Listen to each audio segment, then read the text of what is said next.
How did I end up right here with you after all the things? Fashion, and if there was a defining point in your career.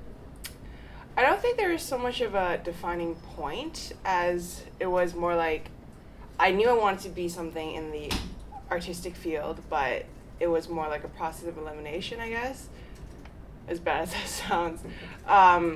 Yeah, so in grade 11, I was being forced by my family to like really think about what I want to do in university, and I knew it was never going to be anything academic because I was like, I'm not doing this kind of stuff for the rest of my life. I knew I wanted to be something artistic, and art school wasn't always an option, but I wasn't really that into, I guess, conceptual art and like being that type of creative. And a friend of mine at the same school actually wanted to come to Ryerson for fashion, and he's very, very talented. And I was like, hey, you know what? I've never really thought about fashion as a creative outlet, so why not give that a shot? And so since like grade 11, in high school, I kind of try to cater my stuff towards fashion.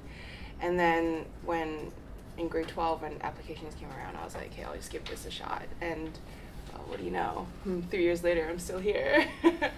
So there wasn't really a defining point as it was, okay, I need to think about what I need to do for the future. I knew I want to be something creative. And like fashion, I mean, as a girl, it's always something in the back of your head. So, yeah. And how would you define your personal style, and if you feel like it's reflected in the work you produce?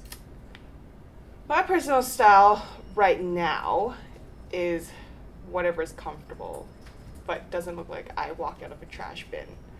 So I don't think that would reflect on the stuff you see in my garments. When it comes to designing, I would say I'm a little more sophisticated. Right now I'm really focusing on designing bridal wear as well, so that brings a level of sophistication that you obviously would not see in the clothes I wear.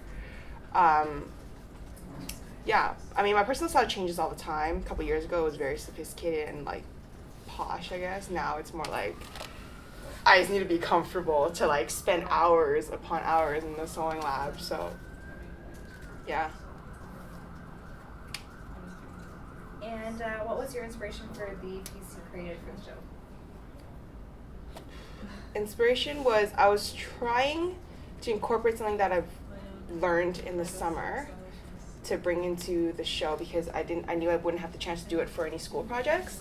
I worked at a bridal store in the summer, so I wanted to take the elements of bridal wear into the show but not do bridal wear.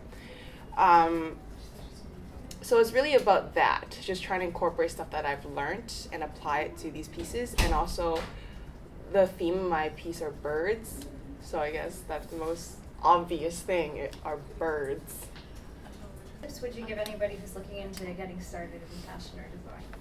Definitely follow your passion. Like if the industry is something that you're really passionate about, definitely do it. Like regardless of all the stigma behind, you know, being in the creative field and like not making a lot of money or whatever, as long as you're happy and you love what you're doing, I don't ever think money is a problem.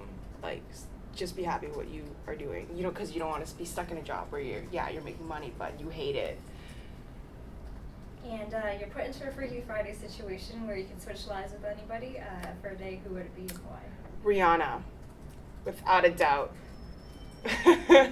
All my friends are gonna laugh at this, but yeah, Rihanna. I mean, she's pretty awesome. She's good looking. She's Caribbean. I wish I was Caribbean and good looking. Yeah, basically she's awesome and I love her. And where can readers find out more about you and your work? Just Facebook. Like I have all my pieces and stuff on Facebook.